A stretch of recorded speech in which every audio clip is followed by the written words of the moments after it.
Pernah Rasulullah berpesan kepada Abu Dzar Al-Ghifari di dalam satunya hadis Rasulullah sallallahu alaihi wasallam yang diriwayatkan oleh Imam Ibnu Majah, yang mana hadis ini hadis yang hasan. Qala Rasulullah sallallahu alaihi wasallam, ya Aba Dzar ittaqu. Kata Nabi sallallahu alaihi wasallam, wahai Aba Dzar, li an taghduwa fata'allama ayatan min kitabillahi khairun laka min an tusalliya mi'ata raka'ah. Kata Nabi sallallahu alaihi wasallam, kamu berpagi-pagi dan belajar, dan kamu mempelajari satu ayat saja daripada kitab Allah itu lebih baik daripada kamu sembahyang sunat sunnah.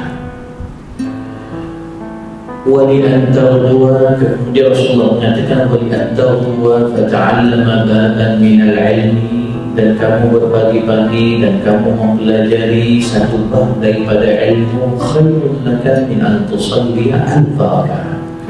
Dan kamu belajar satu bab lebih banyak tentang ilmu, maka itu lebih baik daripada kamu sembahyang sunat 1000 rakaat. Karena itulah pesanan-pesanan Nabi tentang mencari ilmu cukup besar. Cuma kita di akhir zaman ramai orang tidak nampak, sedangkan ianya jelas dengan ayat-ayat Al-Quran dan hadis-hadis Rasulullah SAW. Di sini Buya dengan hati yang tulus harap tidak memahaminya silap.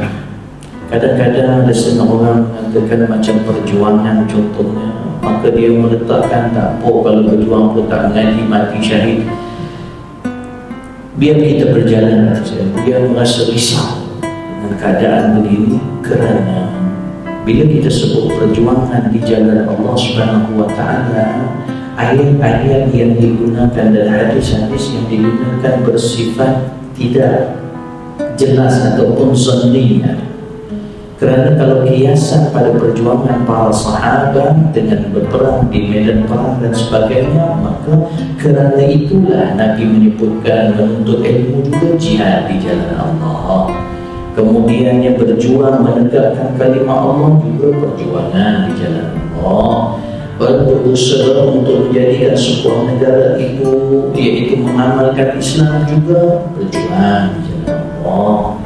Jadi jangan biasakan diri kita bila kita sebut, bila kita buat sesuatu untuk Islam, biasakan diri kita membantu sebahagian daripada Islam. Biasakan ada sifat tawaduk begitu. Jangan sampai majlis yang seperti ini semakin buruk. Kerana dia tengok anak-anak muda semua pulang menuntut ilmu, kerana bagi mereka yang penting berjuang. Jangan. Sebab kalau ada hadis-hadis Nabi tentang husnul khatimah, semua dia pernah menuntut ilmu. Bahkan dalam riwayat itu disebutkan fata'allama baban minal ilmi umila bihi sawa'un umila bihi aw lam yu'mal bihi khairun laka min an tusalliya alfa raka'ah. Maknanya belajar saja itu, belajar ilmu agama itu sahaja, sama ada dia boleh amal ataupun tidak amal selepas itu pun, dengan belajar itu saja lebih baik daripada 1000 rakaat solat.